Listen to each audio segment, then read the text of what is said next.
In a world where magic decided everything, Var was an anomaly. Most packers had at least one magical specialization: summoning, enhancement, elemental control. This was the alphabet of the profession. Without it, they would not take you even into third-rate teams that cleared rats in port warehouses. Var could do none of this. His magical channel was empty, but he could do something else. He could read a 3-day-old trail on a rocky ground. He could determine an opponent's weight by the sound of his step. He could last 8 hours without rest on a mountain route with full gear. He could throw a knife from 30 meters with his eyes closed simply because by that time he already heard the target's breathing. At 26, he became one of the strongest packers in the Silver Guild. Not because of magic, because of everything else. The team was called Sharp Shore. 5 people, 4 mages, an elementalist, a healer, an illusionist, and a necromancer with small abilities, and no one. They worked together for 3 years. They were 3 good years, then something broke. Aiden did not notice, no one did not notice. Or did not want to notice. He was one of those people who trusted a team because they did not know how to do otherwise. Not out of naivety, out of principle. A partner behind your back is not an object of doubt. It is an extension of you. He was wrong. The assignment seemed routine, clearing the lower level of the ruins of Carnfort. 3rd rank of difficulty. Commander Lee's an elementalist, 29 years old, handsome and calculating, with a habit of wearing rings on all fingers, said, "We go in quickly, we come out quickly." No one checked his equipment. 4 knives, a short sword, rope, smoke bombs, a first aid kit, reinforced gloves made of moaning bear leather. Everything in place. They entered the gorge at 8 in the morning. The first 2 levels passed without problems. No one walked first, always first. Cleared the path, marked traps, removed lone monsters quietly with a knife, without noise. Sometimes the team did not even have time to understand that there had been danger somewhere. Everything was already solved. This was what became the problem. He understood it later when it no longer mattered. They began to fear not danger, they began to fear him. On the 3rd level, Lise stopped at a fork and said, "No one, go ahead. Check the left corridor. We will wait here. We will both check faster. It is narrow there. Mages are not needed." No one looked at him. Good. He went. The corridor was long, quiet. The ceiling was low. No one walked half-bent. Dark, but that was not a problem. He had long ago learned to work without light. At the end of the corridor was a dead end. A trap on the floor, simple, old. He went around it. Then he heard something collapse behind him. Massive stone. He turned around. The passage behind him was blocked, a collapse, too neat for an accidental one. No one stood in the darkness and listened. At first nothing, then footsteps. Footsteps moving away. 4 pairs farther and farther. He did not shout. Not because he was calm, because he understood at once. There was no one to shout to. It took him 8 hours to get out. Not through the blockage, through an adjacent channel, which he knew about because he had studied the map of the ruins before the team. Habit. Liz always said, "Why do you need maps if we have an illusionist?" Noan never answered. He just learned. Through the adjacent tunnel, he came out to a side exit. Half blocked. He had to crawl through on his elbows in the dark, with his knees scraped down to the flesh. Night on the surface. The gorge was empty. The team was gone. He checked his equipment. 3 knives, he had lost 1 in the blockage. Sword, rope. The first aid kit was dented but whole, no smoke bombs. Blood on his shoulder, a stone had struck him. He bandaged it himself, standing by the rock in the dark, by touch and hearing. Then he sat down and thought. Not about betrayal, about what came next. They had not left him by accident. An accidental collapse has a different sound. An accidental collapse means shouts, attempts to knock through, attempts to pull someone out. Here there was only retreating silence. So now he was a threat to be eliminated, not a partner. So there was no way back. He could not go to the guild. They would report first. He could not go to the city. Liz had his own ears there. He had connections. No documents. They were left in the base camp. No money, nothing. Noen stood up, slung what remained over his shoulder, and went into the forest. He knew how to live in the forest. He knew how to survive. The only thing he did not know how to do was betray.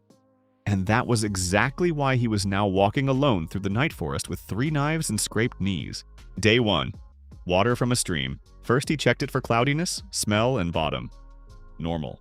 Wild berries, some of them. He did not touch the rest. Impossible to identify without light. He found a rabbit track. He set a simple loop from rope, returned 2 hours later, empty, adjusted it. Caught one at night, ate it raw. Not because he did not know how to make a fire, but because he did not want to be visible. The second and third days. He walked without direction.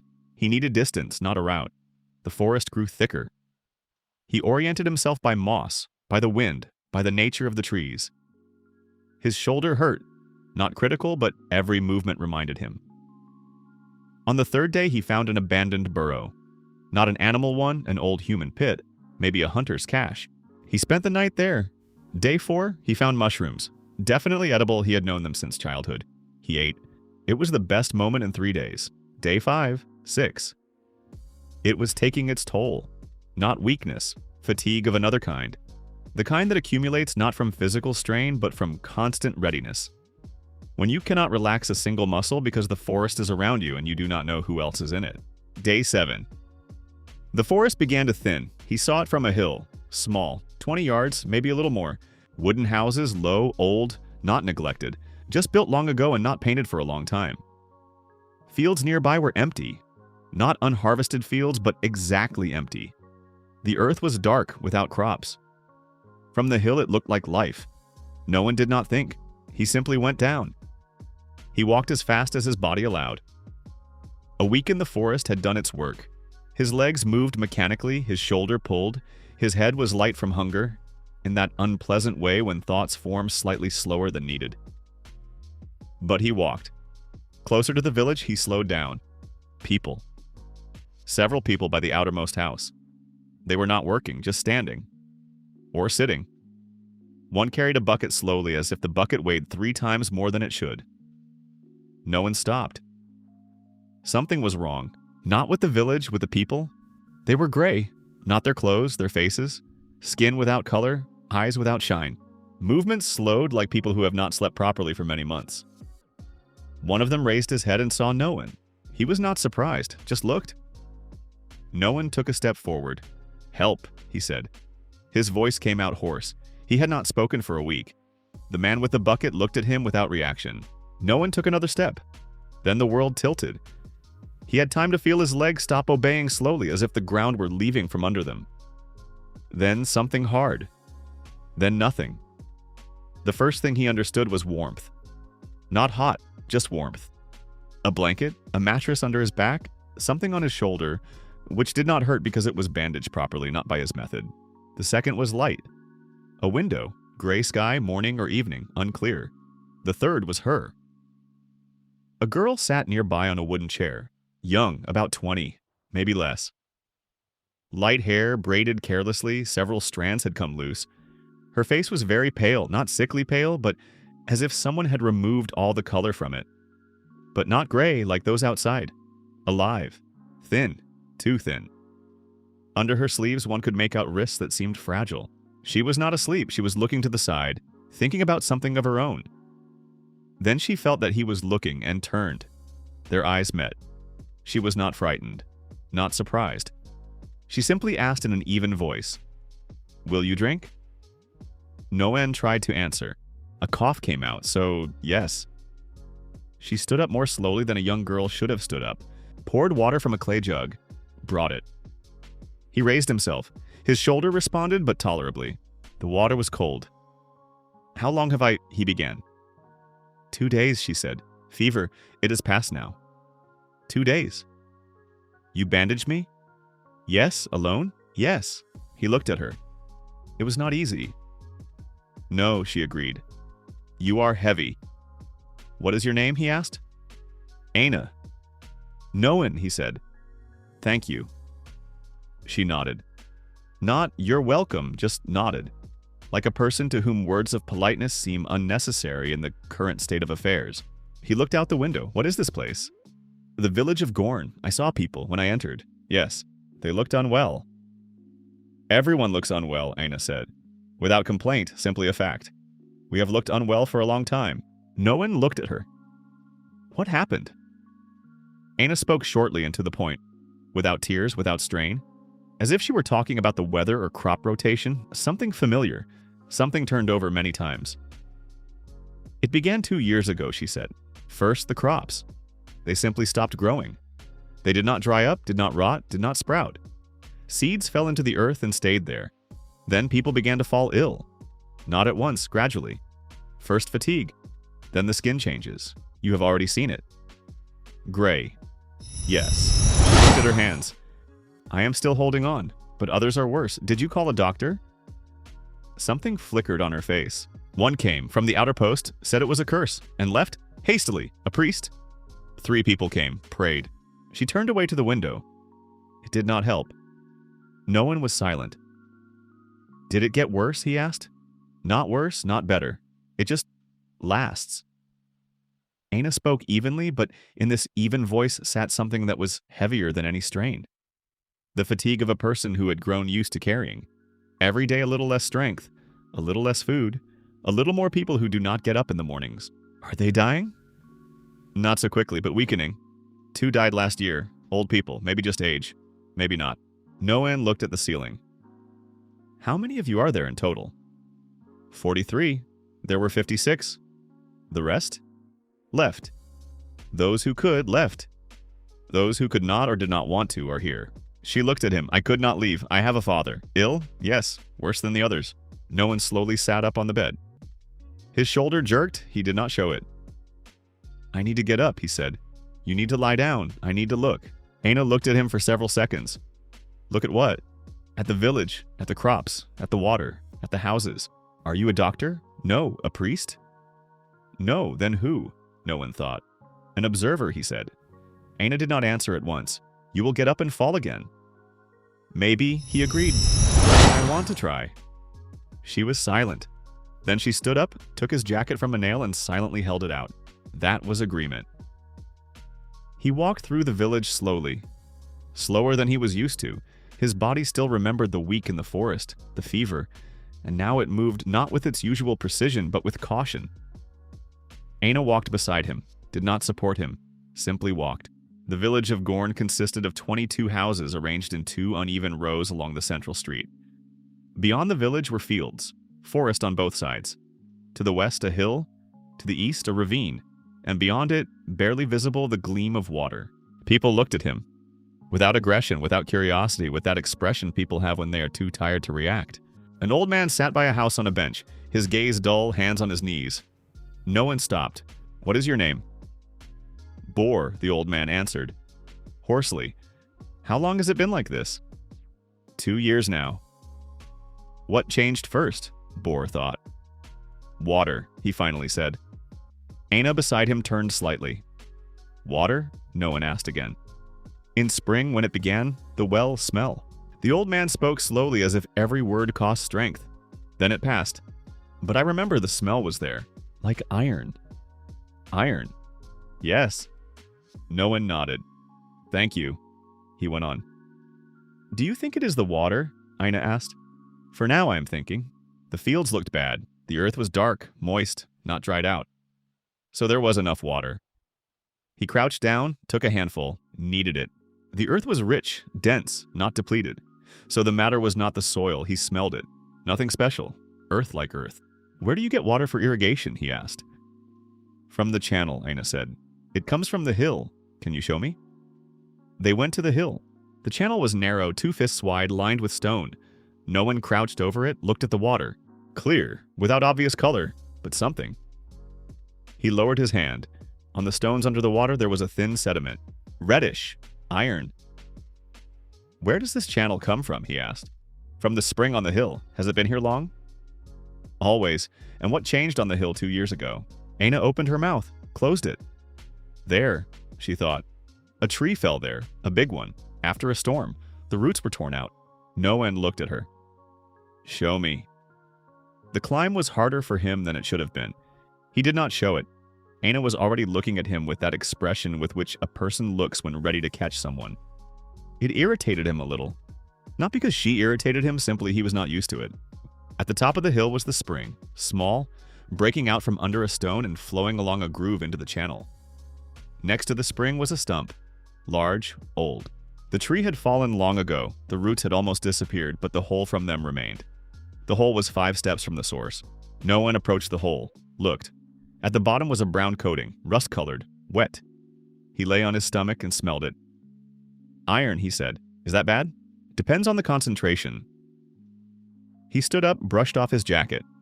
When the roots were torn out, they lifted a layer. Here, under the ground, is a layer rich in iron. Rainwater passes through it and carries iron into the spring. Aina looked at him. Is it poison? Not poison, no one answered. But in high concentration, a problem. Iron in water blocks the absorption of nutrients. For people, gradual exhaustion, grayness of the skin, weakness. For crops, mineral imbalance, the grain does not sprout. Silence. This is not a curse? Aina asked quietly. No, no one said. She looked at him. Are you sure? I am sure of what I see. And I see iron in the water, a root hole beside the source, and a 2-year chronology. Aina was silent for a long time. Then she said very quietly, so quietly that he barely heard, so we can fix it. It was not a question. It was a plea for that to be true. Yes, he said. In the evening, he sat by the hearth in Aina's house and spoke. For the first time in a week, he spoke a lot, not out of necessity, but because it was necessary for her to understand. Aina sat opposite, listening. Sometimes she nodded. Sometimes she interrupted briefly, clarifying. The source must be blocked, he said. Not forever. Let the water go another way, bypassing the hole. It is not difficult. Only a new groove is needed. From what? From stone. There are stones on the hill, I saw them. Flagstone. A new channel can be laid so that the water flows not through the brown layer, but higher. And the people? For now, they will drink rainwater. Containers are needed. Big ones. We put them under a canopy and collect rain. We have several barrels. Enough? For the first time. Good. No one looked at the fire. This is the first thing, but it is not enough. Even if the water becomes clean, people need to recover. And the crops too. How? Lena. He looked at her. Is there someone in the village who knows plants? Aina thought. Old Marga. She used to be an herbalist. Now she almost does not go out. She is very ill. I will talk to her tomorrow. There is one more thing. The crops will not come out of old seeds if sediment remains in the soil. The fields need to be washed. Washed? With rainwater.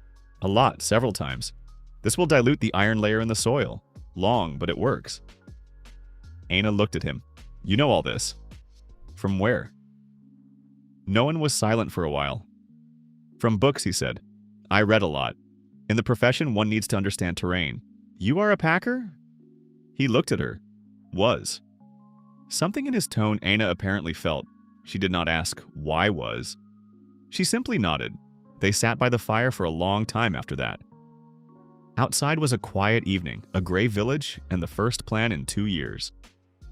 The next morning, no one walked through the village more confidently than yesterday. He talked to people, not speeches, not meetings. Simply approached, sat nearby, asked. Bor, the old man by the house, turned out to be a former mason. No one asked him to think about how best to lay the groove on the hill. Bor scratched the back of his head and said several practical things. He spoke slowly but precisely. Something appeared in his voice that had not been there before. Interest. A woman named Greta, about 45, with small children who looked not as gray as the adults, asked him directly, Will you cure us? I will not cure you, he answered honestly. I will remove the cause. You will recover yourselves. The body knows how, if it is not interfered with. Greta looked at him. Will it take long? Depends on what you call long. Improvement in a few weeks after changing the water. Full recovery longer. And the crops? Crops in a season, not earlier. Greta nodded, without joy but without despair. Good. Say what to do. Old Marga lived in the far house. Aina led him there and warned, She does not like strangers. Speak little, ask precisely. The house was filled with bundles of herbs. It smelled of dry wormwood and something else. Marga lay on the bed, small, very thin, with eyes that looked from under wrinkles sharply and distrustfully. Who are you? She said without greeting him. No one. Passing by. No one passes by, Gorn. I collapsed right in front of your village, I heard. She looked at him. Aina said you think the water is bad? Iron in the water. I also thought something like that, Marga said. But everyone said curse? I am old. It is already hard for me to argue. Now there is no need to argue. Herbs are needed. Which ones? Against iron poisoning. Chronic. He named several. Marga was silent, then said, I have nettle, dried, yarrow. St. John's wort too, but little. That is good. If mixed in the right proportions, it removes mineral sediment from the blood. Slowly, but it removes it. Do you know the proportions? Approximately. Approximately is not a recipe. Do you have a better option? Marga looked at him for a long time. No, she said. Sit down. We will think together. On the evening of the third day, no one saw Aina's father. She brought him herself, not immediately, not without hesitation. He felt that. A man about 50 years old. Once apparently large and strong, now too thin for his build. His skin was grayer than the others. He lay there but was not asleep. He looked at the ceiling. Father, Aina said, this is Noan. I heard, the man answered. His voice was quiet but even. They say they found the cause. Yes, Noan said. They say it is not a curse. No. The man looked at the ceiling. I always thought a curse was too simple. Lie down, pray, and someone else will decide. Too simple. Eric, Aina said. Not strictly, just his name. All right. Eric closed his eyes. Thank you for saying it. Then he added, tell me also when there is work. I cannot do much yet, but I can do a little. No one looked at him. There will be work. A lot. Good. They went out. Aina stopped on the threshold. She did not cry, she just stood for a second, looking at the closed door. No one said nothing. Sometimes silence is also support. The fourth day. No one got up before dawn. He made a list not on paper in his head. It was familiar. A packer always has the list in his head. First, a new water groove on the hill. For this, people and stone are needed. Second, containers for rainwater. Barrels, clay vats, whatever there is. Third, washing the fields. Long, by hand, with buckets. Fourth, Marga's decoction. Start distributing it. Fifth, seeds. Seeds without iron contact are needed. Old, spare ones stored in closed, dry places, not all at once, but it can be started. He went outside. Bor was already sitting by his house. You get up early, no one said. I always get up early. I sleep badly? Will you go to the hill? Will you look where it is better to run the groove? Bor looked at him. Just let me get up, he grumbled. Aina appeared behind no one's shoulder quietly as always. Greta has already gathered the women, she said. They want to start with the barrels. Good. And Ram is asking, the one who lives by the ravine. He says there is a second spring there, small but clean. No one looked at her. That is important. Let's go look. The second spring was small. It came from under a stone by the ravine quietly, unnoticed. Ram, a short man of about 35 with the same gray face but lively movements, showed them. I always knew it was here, but the channel water was enough for us.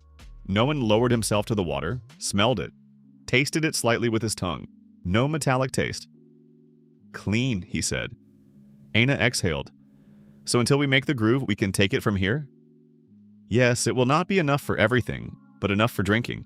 Ram looked at him with an expression that was difficult to describe. I walked past it for 2 years, he said quietly. Every day. You did not know what you were looking for, no one answered. And you knew? No one looked at the water. I knew that there is always a cause, and it is always nearby. They worked. Slowly, there were few people, everyone's strength was weak. But they worked. Bor directed the groove. He sat on the hill, told Noan and Ram where to lay the stone, how to level the slope. His hands trembled a little, but his eyes were precise. A mason does not forget. By the end of the first day of work, the new groove was half laid. Greta organized the women. The barrels were washed, placed under the roof slopes. There was no rain yet, but several vats were filled by hand from the ravine spring. Marga, lying in bed, called Aina to her and gave her instructions for the decoction. Aina wrote on a scrap of leather with a piece of charcoal. Noan watched and noted. She wrote quickly and without mistakes. Not everyone in a village can do that. On the third day of work, the first rain. Small. The barrels collected a third of their volume. Greta looked at the water in the barrel and was silent. Then she said, It seems this is just water. Just water, Noan confirmed. But it is. She did not finish. It is different water. She nodded. They talked every evening. It happened by itself, not planned. Simply by evening, the work ended, people dispersed, and they remained by the hearth. He, she, fatigue, and a little silence. One day, Aina asked, Do you not miss your life? Which one? The former one. The work as a packer, no one thought. I do not miss the work, he answered. I do not miss what I knew how to do. The team, he stopped. Them too? She asked quietly. What they were before, maybe. What they turned out to be, no. Aina looked at the fire. What did they do? Locked me in ruins under a blockage. Simple, without intonation. She did not gasp, did not react exaggeratedly, only looked at him. Why? I became too good, apparently. Is that a reason? For some, yes. Silence. Are you angry? She asked. No one thought. No, he said. Anger spends you. I prefer to remember. And what do you do with that memory? Nothing for now. I will sort it out later. Aina looked at him for a long time. You are strange, she said. I was told. That is not bad. I know. She smiled slightly the first time he had seen. Not widely, but truly. On the 8th day, the groove was ready. Bor came down from the hill by himself, slowly with a cane that Ram had carved for him, and stopped at the lower end of the groove. The water flowed. Clean. Without a reddish tint. Bor stood and looked at it, then slowly put his palm under it. The water flowed through his fingers. Well then, he said, hoarsely. He said nothing else. No one stood nearby. Bor, old, gray, with trembling hands, looked in that second not like a sick man, like a man who had done something important. Because he had. Aina was there too. She was not looking at the groove, she was looking at Bor. She had no tears, she, it seemed, rarely cried at all. But her gaze was such that tears would have been unnecessary. The changes were slow. No one warned. Do not expect immediate results. The body does not cleanse itself in 3 days. But a week after the water was changed, Greta said, the children have started sleeping better. And then Ram said, yesterday I climbed the hill without stopping. For the first time in a year, and then Eric himself, Aina's father, asked no one to bring him a tool. He wanted to fix the bench by the house. His hands were still weak, but he wanted to. These were not miracles. This was a slow return. Aina prepared the decoction every morning, distributed it to the houses. Marga gave her instructions now through the door in a half voice because it was hard for her to get up. But she could talk for hours. No one worked with the fields. That was the longest part. Washing with buckets again and again. The surface layer washed out slowly. He explained to people. Several weeks, then seeds. Not earlier. Some grew angry. A man named Dark, broad, gloomy, with his hands always clenched into fists, once said directly, "How long are you going to lead us by the nose?" For almost a month now you have been saying, later, later. No one looked at him. 2 years of illness do not go away in a month, he answered. If you want it faster, show me how. Dark was silent. I am not mocking you, no one added. I am saying, if you know a better way, say it. I will use it. Dark looked at him, then turned away. I do not know. Then we continue like this. After that, Dark worked silently, but he worked, and even more than before. One evening, Marga called him. He came alone. Aina was not there. She was with her father. Marga sat leaning against the wall. She looked better, not much, but better. Sit down, she said. He sat. You are a good person, she said without preface. Not necessarily, she objected. I have seen many people. Few are good. Aina looks at you. No one did not answer. Do you notice? Marga asked. I notice. And? Nothing. Why? Because I came here collapsed from exhaustion. Because I have nothing. Because I have people who want to kill me and I do not know when it will come back to haunt me. All that is true, Marga agreed. But it is not an answer to my question. No one was silent. Why nothing? She repeated. He looked at the wall. Because I do not want to leave and leave her worse than I found her. Marga was silent for a long time. That is what a good person is, she said. Only a good person fears that exactly like this. No one did not answer. They sat in silence. On the 42nd day after the water was changed, 1 month and 12 days, Donna woke up early and went to the field. No, there was no Donna here. There was Greta here. Greta woke up early and went to the field. She carried water for another washing irrigation. She approached the outermost bed where a week ago no one had carefully planted several bulbs from the spare seeds they had found in the old closed barn on the edge of the village. She bent down. From the earth, thinly, almost imperceptibly, a green sprout stuck out. She looked at it for several seconds, then screamed, Not from fear, she just screamed. People came out of the houses, approached, looked. A small green sprout in the dark earth. No miracle, no magic. Just an onion that had started growing because the soil had become better. No one stood aside and watched. Aina appeared nearby. She also looked at the sprout. Then at him. "You did this," she said quietly. "We did," he answered. "You?" He did not argue, because in that second it did not matter. The sprout mattered. That same evening, no one sat alone by the hill, looked down at the village. It looked different. Not outwardly, the same gray houses, the same old street. But something in the air had changed. People moved a little faster. There was a light burning in Boar's window. He was doing something. Children were singing at Greta's. The village was breathing. He thought, where next? Back into the world of Packers was impossible. Liz had not simply set him up. He had surely already reported something to the guild. Dead, missing, betrayed the team, anything. Without documents, without a name, without a guild seal, no one was no one. He knew how to survive in the forest. He knew how to read a trail and fix what was broken. He knew how to build things that held. Here, that turned out to be more needed than his entire magically zero career. Footsteps sounded behind his back. Quiet, familiar. Aina sat down beside him, not close, with distance, but beside him. It was her habit, to be nearby but not impose herself. "Are you thinking about leaving?" she asked. "I am thinking about what comes next. Is that the same thing?" "Not necessarily." Silence. "The village needs a person who knows how to look," Aina said, "to see what others do not notice. The village already has people who know how to look. Not like that." No one was silent. "I am not asking you to stay," she added. "You can leave. It is your choice." "I know, but if you stay..." "What?" Aina looked down at the village. "Then next spring we will have a real harvest." It sounded simple, almost businesslike. But that was exactly why it caught him. No one looked at the village, at the little lights in the windows, at the groove that ran from the hill with clean water, at the still empty fields where the first sprout was already growing. "We will see," he said. Aina nodded. It was yes. They both knew it. Another month passed, then another. No one stayed, not because he had decided, not because he had announced it. Simply, every morning there was something that had to be done. And he did it. The new channel had to be strengthened. He did it. The old barn was leaking. He repaired it. Marga needed herbs. He knew where to look and went into the forest. Dark broke his arm while working with stone. No one said it. Dark looked at him afterward with the expression of a person who wanted to say something, but could not find the words. He held out his hand. No one shook it. Boar grew strong enough to teach Ram and 2 more young men stonework. That was important.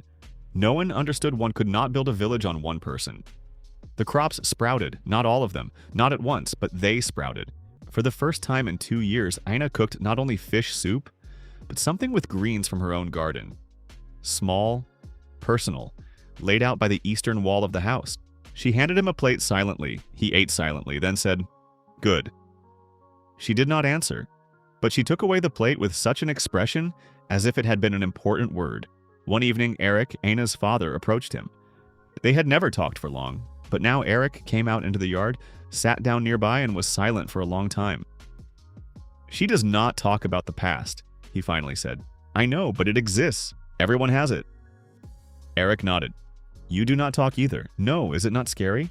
No one looked at him. "What exactly?" "That the past will come," no one thought. "It will come," he said. "I know that. But while it is not here, I live here." Eric looked at him. "That is right," he said, slowly as if weighing it. "That is very right." He stood up slowly and went back. No one sat alone. The sky was dark with the first stars. The village of Gorn was quiet and alive. Not perfect, not fully healed, but already completely different from that gray dying dot he had seen from the hill. He did not have the usual feeling of completed work. There was something else, the feeling that the work continued, and that he was part of it. It was new, and perhaps good. The letter was brought in the morning, not by a messenger, by a hunter. It was visible from his gait, from his eyes, from how he did not look directly, but noticed everything. No one saw him while he was still at the edge of the village and immediately felt a stranger. Not hostile, a stranger by the habit of holding himself like a person who knows how not to ask unnecessary questions. The hunter stopped at Aina's house. "This is for you," he said, and held out a bundle. "From whom?" no one asked. "I do not know. I was told to deliver it." "Who told you?" "A man in a cloak, yesterday by the Western Road. Paid well. No one took the letter." There was no seal. Only a thin strip of wax, as if it had been closed merely for appearance. He unfolded it. Inside were 3 lines.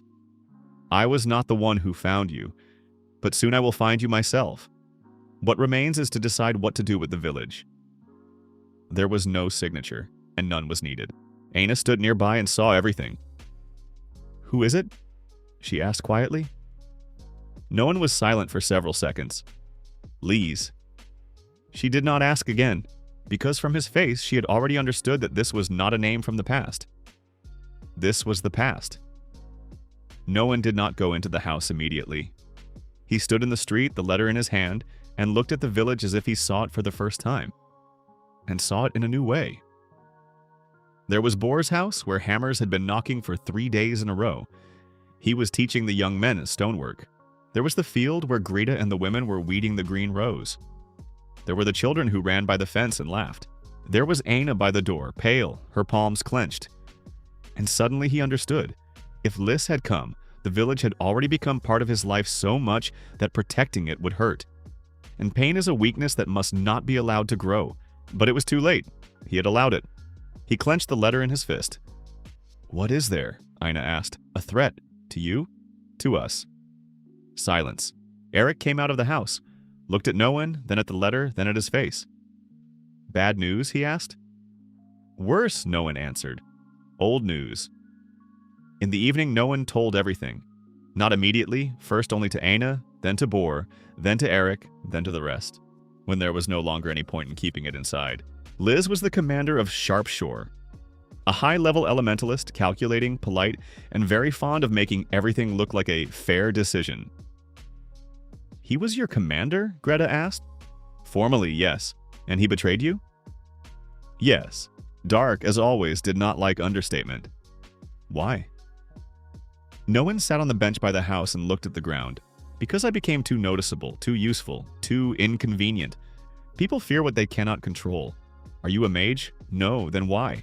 Because I did the work better than they expected. That causes envy no less than power." Bohr snorted. "Stupid." "Yes," no one agreed. "But people often do stupid things out of fear." Aina was silent the whole time. Then she said, "He will find you, yes, and what will you do?" No one looked at her. "First, I will not let him come near the village, and then I will sort it out." It sounded calm, almost even. But she saw he was already mentally building a defense. So the rest was over. 2 days later came the second sign. A body was found on the road by the lower hill. Not dead, wounded. A young guy about 20 years old with a cut on his thigh and a broken arm. A hunting cloak, a good bow, a travel bag. Ram and Dark dragged him into the village. "Alive," Dark said, and it was almost surprise. The guy was laid in Marga's house. When he opened his eyes, the first thing he said was, "Do not let him find me." No one stood at the door. "Who?" The guy saw him and turned pale. "You." No one understood at once. "You know me." "Saw you," the guy wheezed. "In the guild. I was with Liz." Aina turned sharply. "Is he after you?" The guy swallowed. "Not after me. After him." He looked at no one. "I was ordered to watch the road, and if I found a trail, report it. But," he squeezed his eyes shut from pain, "I could not. They would have killed me too if they had learned that I doubted." "Who are they?" no one asked. "Liz and his people. He is not alone." Silence. "How many?" Dark asked. The guy breathed with difficulty. 6, maybe 7, and also local guides. Someone from the guild gave up the village. "Not yours, the one lower down the road." They said there was a weak factor with unstable attachment here. Greta frowned. "What does that mean?" No one answered first. "It means he is already talking about me as a target, not as a person." That night, no one did not sleep. He sat by the window, looked into the darkness, and listened to the village. Rare footsteps, wind, the creak of wood. Somewhere, a child's cough. All of it now sounded different, as if every living movement around had become part of his own body. And precisely because of that, he could not pretend that leaving was a simple way out. He could leave, it would be logical. Lead the danger away from the village, not let Lys use Gorn as leverage. Dissolve into the forest again. But then the village would remain without him, and they had only just begun to walk.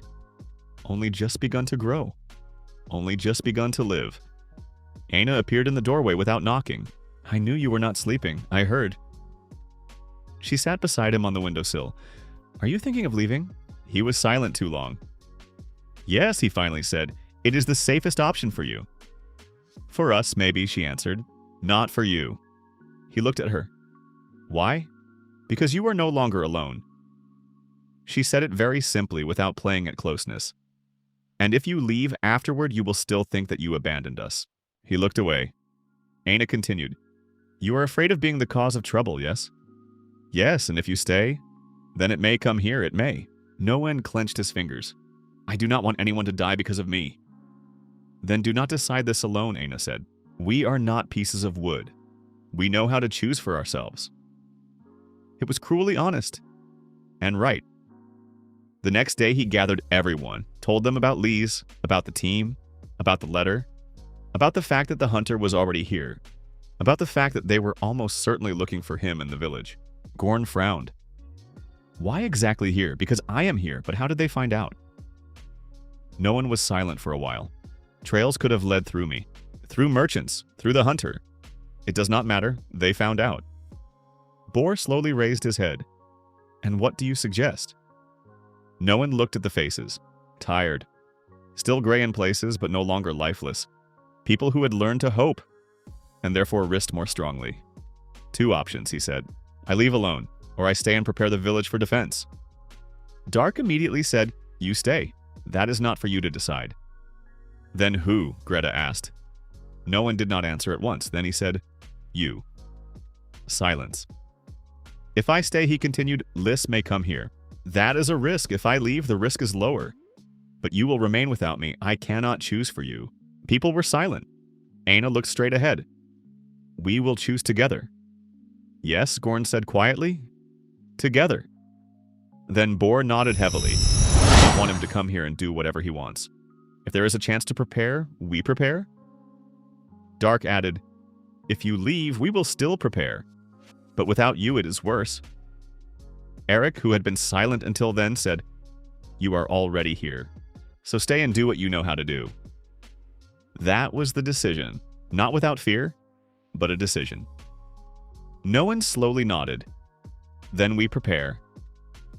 They started with the perimeter. Not the wall, it was too low and open to stop a serious detachment. Something else was needed. To see earlier, hear earlier, slow down, gain time. Noen divided the work. Bor and Ram made hidden obstacles by the paths. Simple pits with stakes if necessary, but not deadly unless necessary. He insisted on that. I do not want this to become a slaughter, he said. Then why are you preparing traps? Dark asked. So we will not have to kill head on. This was accepted. Greta and the other women prepared water, food, bandages, cloth. Marga taught Aina and 2 more girls bandaging and tinctures. Noen, Dark, and Bor went up to the hill, where a hidden observation point could be arranged. We will place a signal here, he said. If we see movement on the road, one person will give a sign, with smoke by day, with fire by night. They will notice it, Ram said, only if they know where to look. And if they search? Then we need a second signal. He pointed to the ravine. There we will make a reserve path downward, not for escape, for maneuver. If they come head on, we need to be able to go around and come from behind. Dark grinned. You are already thinking like a commander. No one answered dryly. I am thinking like a person who does not want to be buried under stone again. The wounded hunter gave his name as Sai. He recovered quickly. Marga could do more than it seemed. After 3 days, he could already sit. After 5, go out into the yard. No one came to him in the evening. Why were you following me? He asked. Sai looked away. An order. I do not mean that. You? Sai swallowed. In the guild, they call you the empty packer. No one was silent. And? And they also say that you work better than mages. Sai clenched his teeth. Lys hated that. That is not an answer to the question. Sai looked at him. I followed because I wanted to understand whether it was true that you were alive. And if yes, then. He hesitated. Then maybe it was worth not doing everything they ordered. No one looked at him for a long time. "Why are you wounded?" he asked. "They wanted to remove me when I learned too much. I left. They caught up." Sai smiled crookedly. "I am not as good as you. Good or bad has nothing to do with it here." Sai was silent. "If you want to live, stay," no one said. "But no lies. I do not like unnecessary lies." "And if I say I am afraid?" "That is not a lie." Sai nodded. And for the first time during the conversation, he looked not like a pursuer, but simply like a young man who had understood too late where he was. A week later, a sign was found on the road. A stone standing on its edge by the roadside. Not natural, deliberate. No one understood at once that it was a mark. He crouched down, looked at the scratch on the side. "What is it?" Aina asked. His way of saying, "I am near." "Liz?" "Yes, how near?" No one looked in the direction of the road. "Near enough to check the route." Dark swore. Boar grimly spat to the side, "So we cannot wait anymore." Agreed. "What do we do?" Greta asked. No one lifted the stone, put it back. "We will make it so he does not see the whole village." "How?" "A false trail.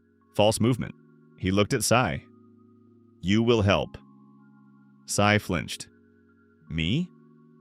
"You know the style of his people. You know how they search. So you will help deceive them. If he understands." That is why he must not understand. The plan was simple and dangerous. Noan, Sai, and Ram had to create a trail by the western path, as if someone from the village had left there at night. Then draw attention toward the old ravine, where one could supposedly hide. If Liz took the bait, he would spend time checking an unnecessary route. "And if he does not take the bait?" Boar asked. "Then we will learn that he is smarter than I would like." "Do you always talk like that?" Aina asked. "When I am not sure." She looked at him with a light, almost imperceptible smile. "Then more often than it seems." At night, they went out. Sai walked ahead because he knew how their own left tracks. Ram in the middle. Noan last to correct the pattern of movement. They deliberately walked unevenly, slightly knocking their steps off, like people with a load. On the path by the western ledge, Sai stopped. "They usually look here," he whispered. "There is a convenient view here." No one nodded. They left false tracks, then returned by another way. In the morning, no one climbed the hill and saw fresh marks had appeared near the path. Someone had checked. Liz or his people. The check had begun. In the evening, Aina brought him food and sat beside him. No one ate silently. Then she asked, "Do you always live like this?" "How?" "Preparing for the next threat, even when it is quiet now." He thought, "Yes." "And do you not get tired?" "I get tired." "Then why do you not stop?" No one looked into the fire, "Because if I stop, they will catch up with me." Aina was silent for a while. "Is this about Liz?" "And about Liz. And about the past. And about myself." She did not answer. "You do not have to pull everything alone," she said later. "I know, but you behave as if you have to." "Habit? A bad one. I know." She touched his sleeve with her fingers very lightly, almost imperceptibly. "Then learn another one." He did not answer, but he did not pull away. Autumn brought cold and one more thing, clarity. The village became faster. People already knew what to do. The traps on the paths were checked daily. The supplies of water and food were listed. Dried herbs and new medicines appeared in Marga's house. Sai turned out to be more useful than everyone thought. He knew the road habits of the guild, could recognize types of detachments by tracks, knew how mages like to stand in a group. That was important. "Liz will not come alone," he said one evening. "He likes others to go first." "How many people?" No one asked. "If he wants to take the village without risk, at least 8. If he wants you personally, he may come with 15. Does he know that I am dangerous?"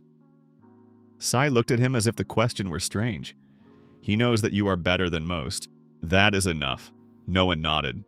"Then we prepare for 15. Greta, hearing this, only exhaled. "Lord." "He will not help," Boar said. And to everyone's surprise, he himself smirked. He was noticed in the 3rd week of autumn, lower down the road by the forest bend. Sai saw first. "It is him," he said dully. No one climbed the hill where the observation signal was. Below, a detachment was walking. 7 people in front, 3 behind. And in the center, a tall man in a light cloak, with neat posture and a face that could not be forgotten. Liz. He did not look like a villain. That was the danger. He looked like a person who was sure he was doing the right thing. How many? Aina asked, running up after him. 10. And him? Yes. Lys stopped right on the road and raised his head as if he knew where to look. Even from a distance, no one felt his gaze, and Lys, as if answering, slowly smiled. He sees us, Sai said quietly. Yes, no one answered. To everyone's surprise, Lys did not attack immediately. He approached the foot of the hill and shouted, "No one! Come out, let us talk." Gorn turned pale. Bor clenched his jaw. Dark swore. No one stood above and was silent. "You do not want them to die for you, do you?" Lys continued. "I do not want that either." Aina looked at no one. "Do not go alone," she said quietly. "I will not." He raised his hand. "What do you want?" he shouted down. Lys smiled almost softly. "To explain the misunderstanding." "This is not a misunderstanding." Of course, Lys agreed. "But people need a beautiful version. You belong to the team fell apart. You ran away. This looks bad for everyone. They tried to kill me. You survived. That is already a success." Lys spoke calmly, almost friendly. "I propose returning everything to its place. You come with me. I remove the issue from the village, and if not, then I take you by force, and the village will suffer." He shrugged. "Not because I am cruel, because that is how pressure works." No one looked at him and felt the inside of him grow cold. There he was. Not rage, not revenge. Just a person ready to use any living being as leverage. "You removed me because you were afraid?" no one asked. Lys was not offended. "I removed you because you were destroying the balance. You are too good where you should not be better than mages.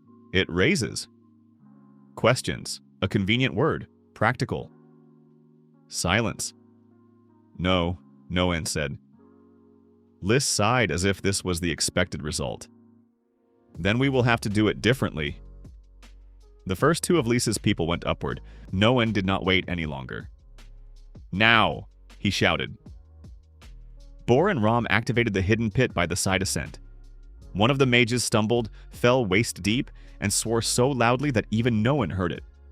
Sai fired first, not from a bow, from a primitive crossbow that he had made himself under no one's guidance. The bolt went into the thigh of one of the guards. Dark, surprisingly agile for his size, dropped a sack of stones onto another from above. "It works!" he yelled. Lys stepped back half a step and raised his hand.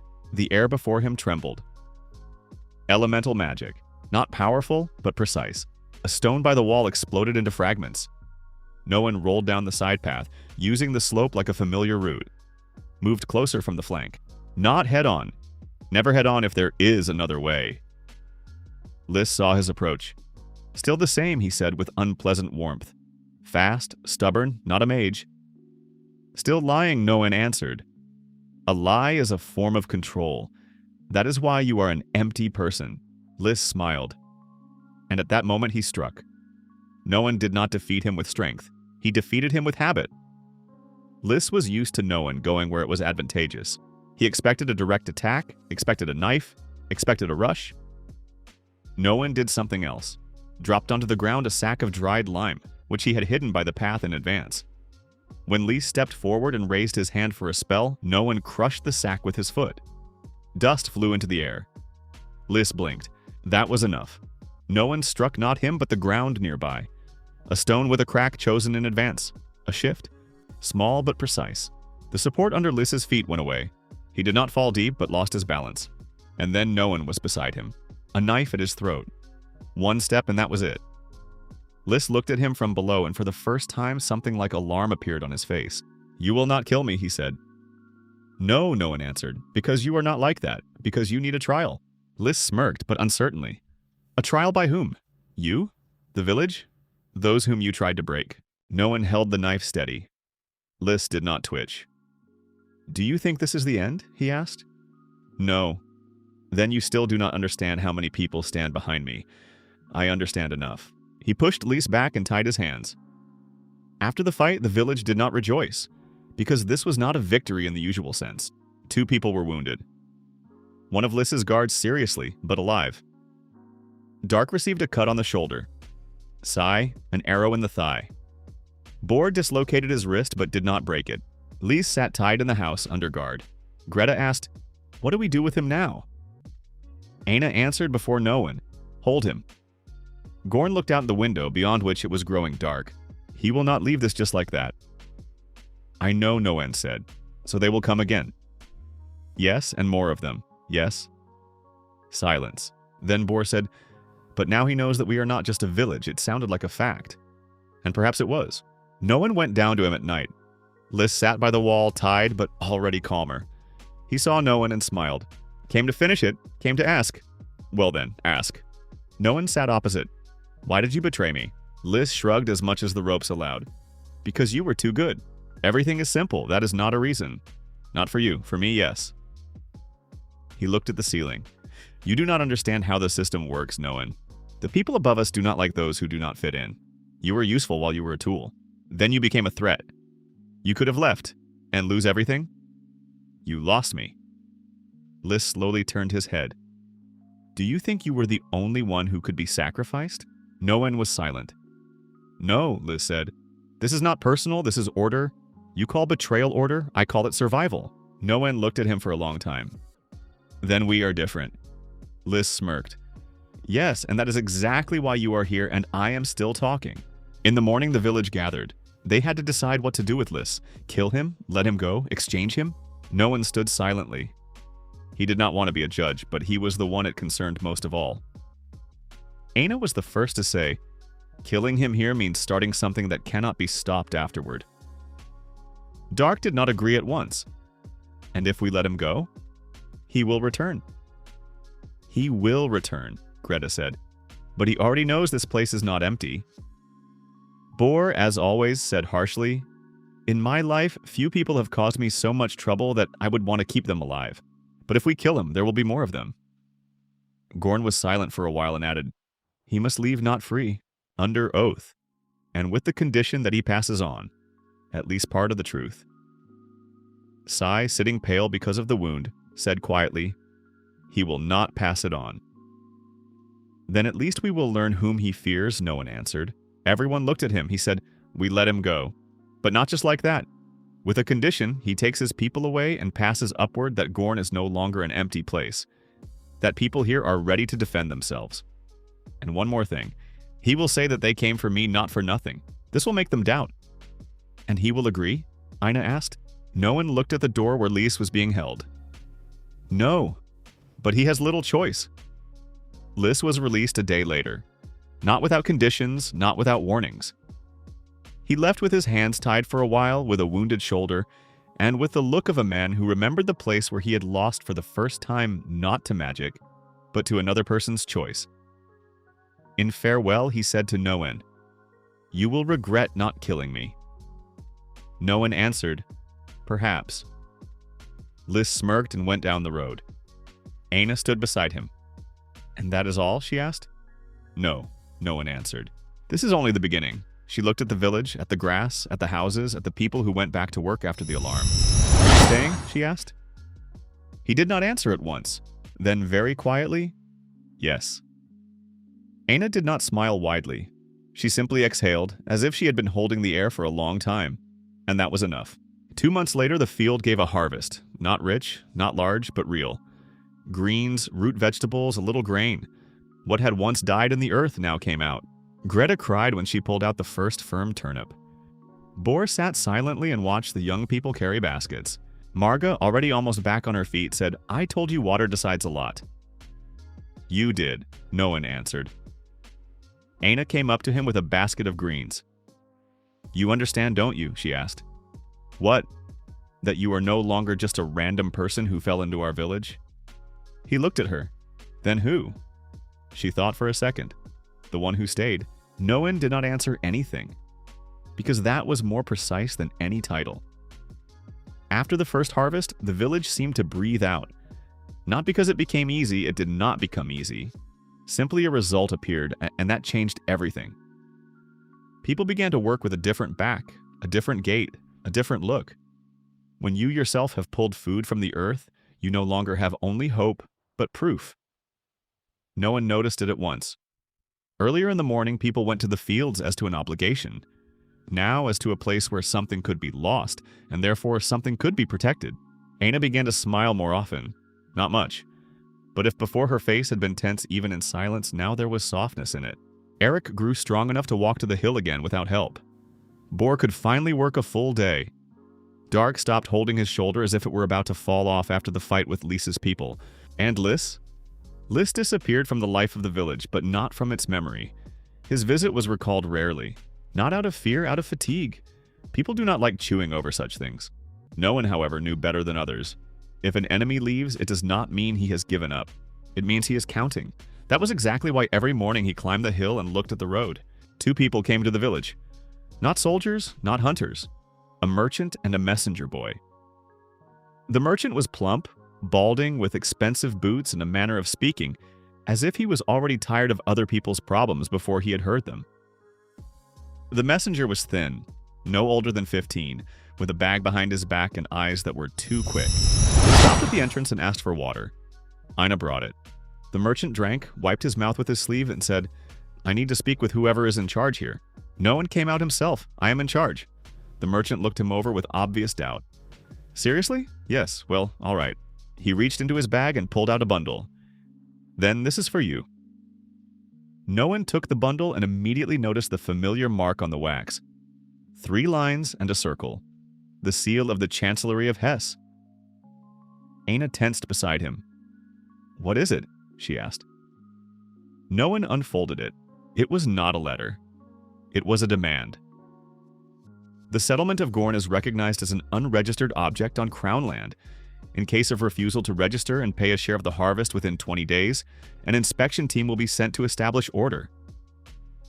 There was no signature, but there was a seal. The merchant shrugged. I was told to deliver it. I delivered it. That is all. No one looked at him. Who gave it? An official from Tarna. Name? I do not know. Honestly. A tall one, thin, not military, with a white bandage. Aina looked sharply at Noan. He was not surprised. A scribe, he said quietly. The merchant nodded. Probably. Yes.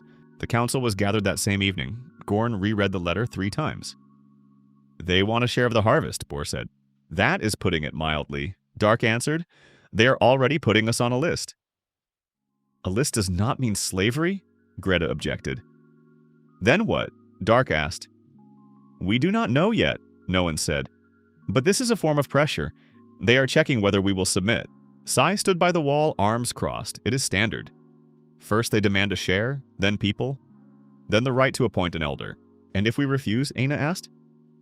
Then inspectors will come, Sai answered, meaning those who know how to force. Silence. Gorn placed the letter on the table. If we pay, we recognize their authority. Yes, Noan said. If we do not pay, they will come. Yes. So there is no choice? No one looked at him.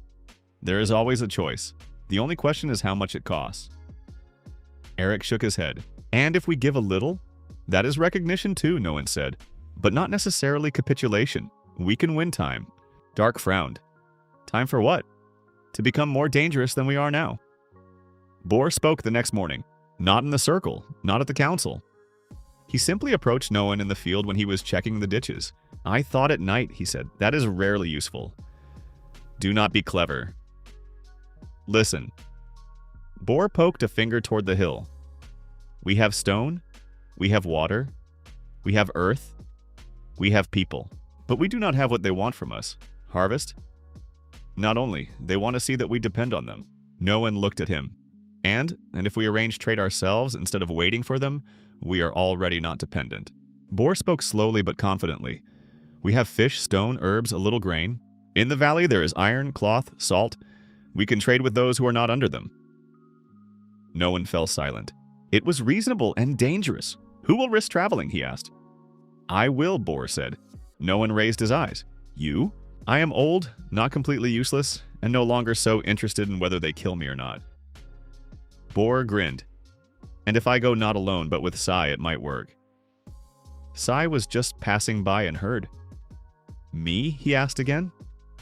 You know the road, Bor said. And the faces of people who can lie. Sai frowned. Is that not a compliment? No. No one looked at both of them and for the first time in a long time felt the village was not just defending itself. It was beginning to act. The trip took 4 days. They returned not with salt, but with news. There was salt, too, a little, and iron brackets and cloth. But the main thing was news. Sai, however, looked as if the last 4 days he had not lived, but endured. Tarna does not want to work with them, he said, barely dismounting. But it is forced to. The official with the bandage is not just a scribe. He is conducting a census of people and levies. He has seals, lists, and guards. The guards are not local. Who? No one asked. Professionals. A guild mercenary contingent. No one froze. The guild? Sai nodded. Yes, not all of it. Several groups under contract. Aina, standing nearby, asked sharply, "So they are hiring packers and hunters and mages and people without specialization?" Sai answered, "If they pay." No one felt everything inside shift. Lys could use guild connections. This meant that his former life was already coming after him, not as the past, but as a tool against him. Bor took a bag off the saddle, that is not all. He took out the iron brackets. A blacksmith has appeared in Tarna, not local. Said he works for the administration. I talked to him. Carefully. He said that they are preparing a collection district in the valley, meaning the villages will be united under one authority. The tax will be collected centrally.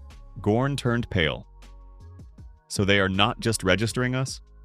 Yes, Noan said. They are including us in the system. Noan understood. They could no longer hide.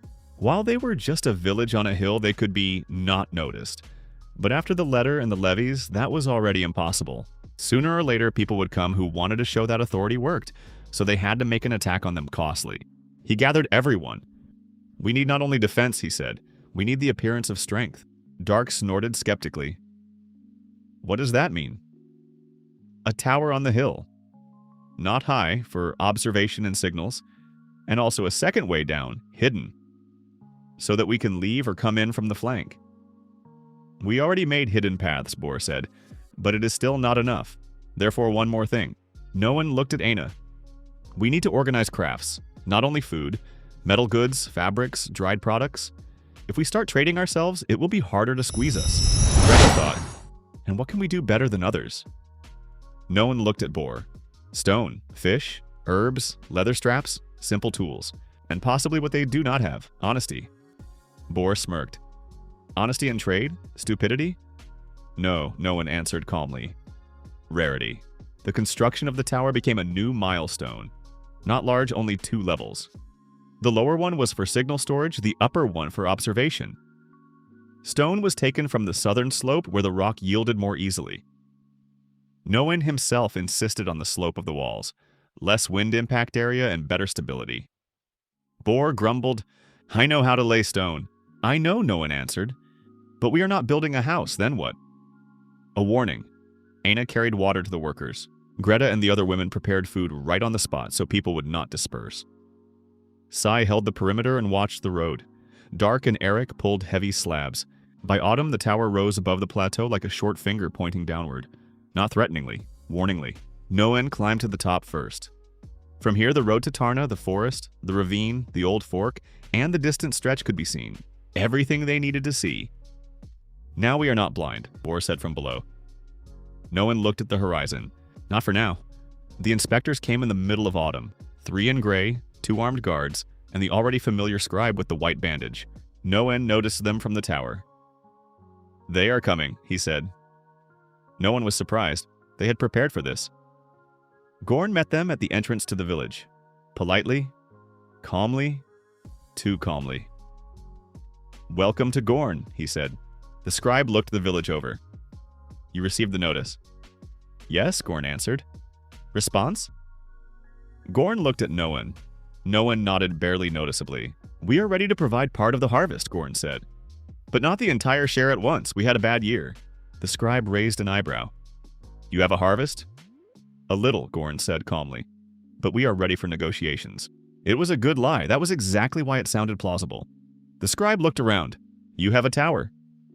"Weather observation," Noan said, approaching. "And for the forest." "Wolves." The scribe shifted his gaze to him. "You are the elder?" "Yes, name?" "Noan. A strange name.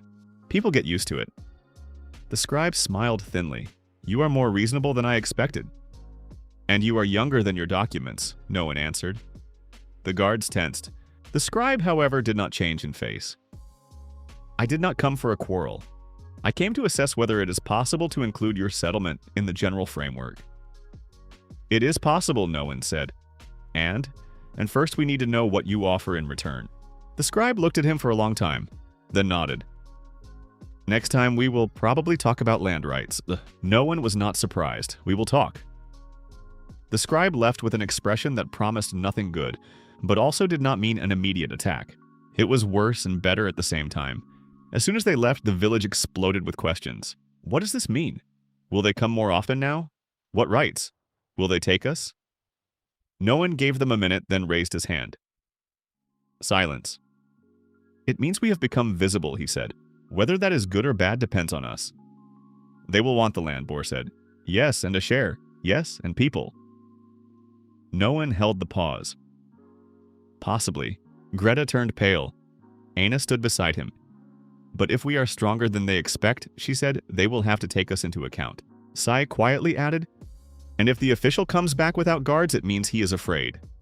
That was true, and everyone felt it. No one decided to learn the scribe's name. Not the official one, the real one. Sai could help. At first, he did not want to. It is dangerous. Everything we do is dangerous, no one answered. Sai sighed. His name is Elder, but everyone calls him the Chancery Man. Why? Because he is not local, and because he records everything, forgets nothing. I heard he once put 3 districts in order in a year. No one nodded. What does he need? Power, Sai said.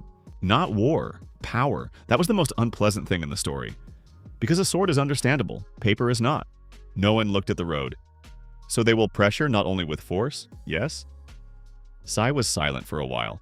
First they will buy, then divide, then frighten. And then you are already on their list. No one proposed a move that everyone disliked. We will give them a part. Greta was immediately outraged. But that is recognition. Yes, then why? To win a season. And if they decide we are weak, they already think that. Bor listened, drumming his fingers on the table. And what exactly will we give? A small share of grain, some fish, a couple bundles of herbs, and one of our craft sets as a sample of cooperation. You want to gift them something valuable? Gorn asked. Not a gift, an investment in time. Aina looked at him for a long time. Are you sure? No, then why are you suggesting it? Because if they come in winter with a large detachment, we will be weaker. If we give them exactly enough for them to want to wait, we will have winter to strengthen ourselves. It was unpleasant, but reasonable. After a long discussion, they decided yes. Winter came early and immediately made it clear it would not be mild. The village worked to exhaustion. New supplies were dried in the tower and in the old storehouse. Weapons were sharpened. Stone for the second wall was brought on sledges over the ice. No one began to deal with what he had avoided before, the system. Not individual traps and not individual people, the system. Who stands where? Who raises the alarm? Who puts out fire? Who leads the children? Who is responsible for the wounded? Aina for accounting and distribution. Bor for crafts and tools. Greta for food. Sai for external routes. Eric for the youth and help with the work. Gorn for training. Dark for heavy tasks and guarding the gate. This was no longer just a village. This was a structure. And no one for the first time felt not fear but responsibility of another kind. If this collapsed, it would not collapse because there was little food. Because he will make a mistake. He came in February. Not like before, not openly. Not with a letter, not with a thread, like a shadow. Sai noticed the trail first, then no one by the change in the air by the too quiet forest on the western edge. They found the mark by the old stone, the same as before but carved deeper. He is here, no one said. Aina turned pale. In the village? No, watching. Bor checked the traps. So, reconnaissance. Yes, Sai clenched his teeth. He did not come alone. No one raised his head. How many? I saw at least 6 people in the forest, but possibly more. Dark swore. Gorn crossed himself. No one closed his eyes for a second, then opened them. Gather everyone in the lower yard. Do not panic, do not leave the tower. You want to meet them? Aina asked. Yes, alone? No. He looked at Sai, Dark, Bor, and Eric. For too long he has thought that I will leave if he comes again. Let him see something else. They came at night, not directly. First, a small distracting fire lit up on the western side. Then 2 moved from the south. And only then no one understood. This was not an attempt at an assault. This was a test of reaction speed. "The gate!" Dark shouted. No one was already there. Bor and Sai were covering the side passage. Eric was leading the children into Marga's house. Aina was carrying water and cloth for bandaging, already knowing that there was no way without it. Shadows moved by the wall. One mage struck the stone, not strongly, but enough for the edge to crumble. No one jumped out from behind cover and threw a knife not at the mage, at the torch. Darkness. It immediately became harder to aim. "Good," Bor said through his teeth. Sai shot into the darkness by sound. Whether he hit or not was unclear, but one of the attackers cried out. This was not a battle victory and not a battle defeat. This was a battle in which both sides understand the price of every mistake. And then Lys appeared, at a distance at the edge of the light.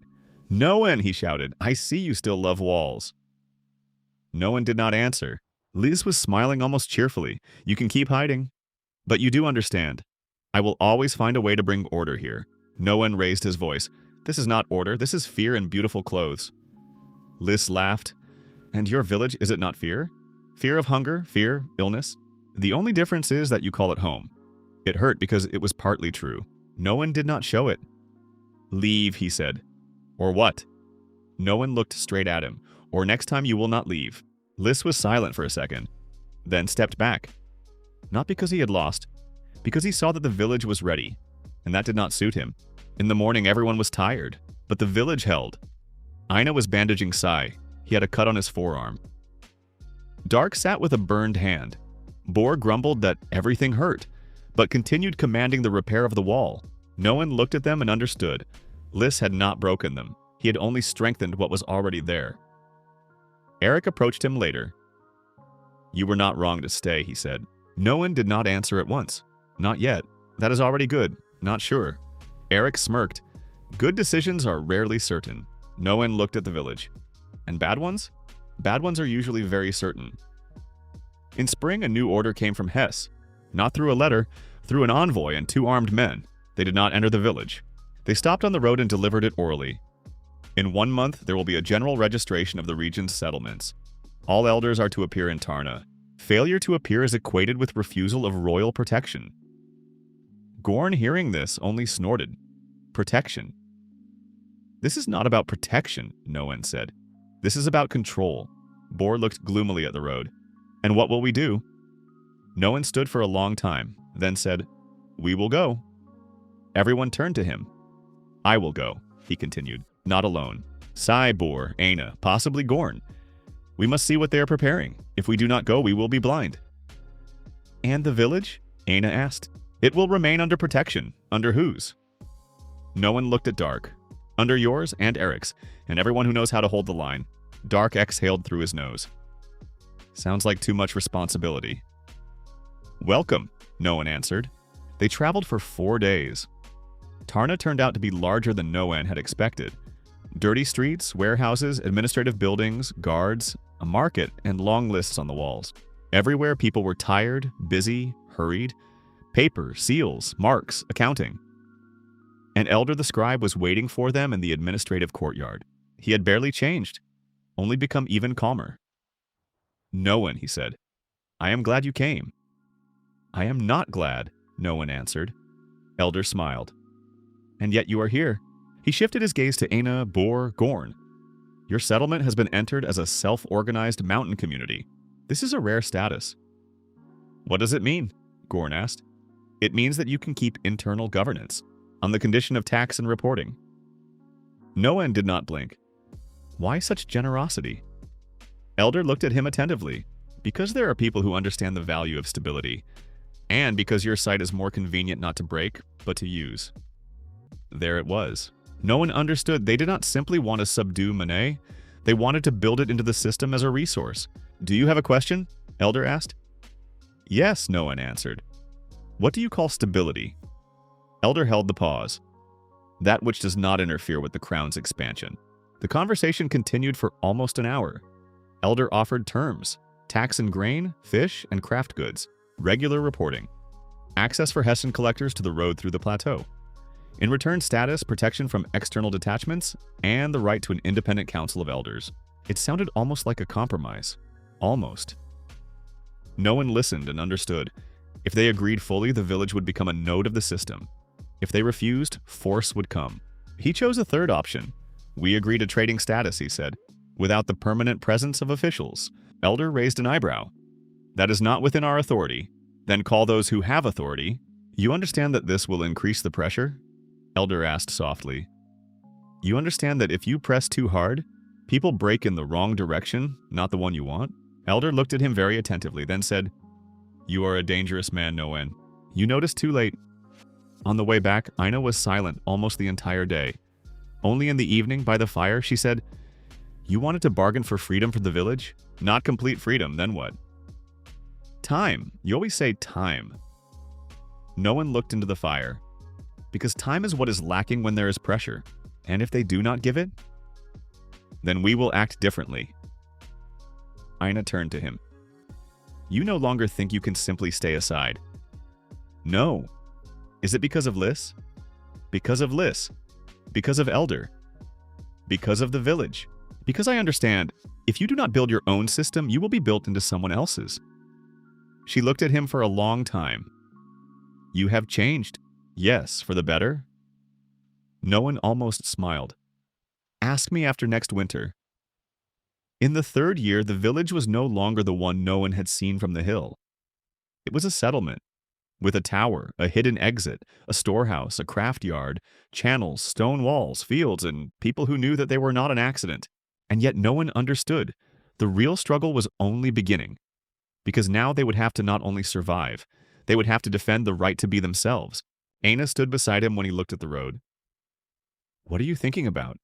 About the fact that if we make a mistake now, later there will be nothing left to fix it with. She nodded. Then do not make a mistake. He looked at her. I will try. No, she said quietly. Not I will try. You know how to do better. You know how to do. And for the first time in a long time, he did not object.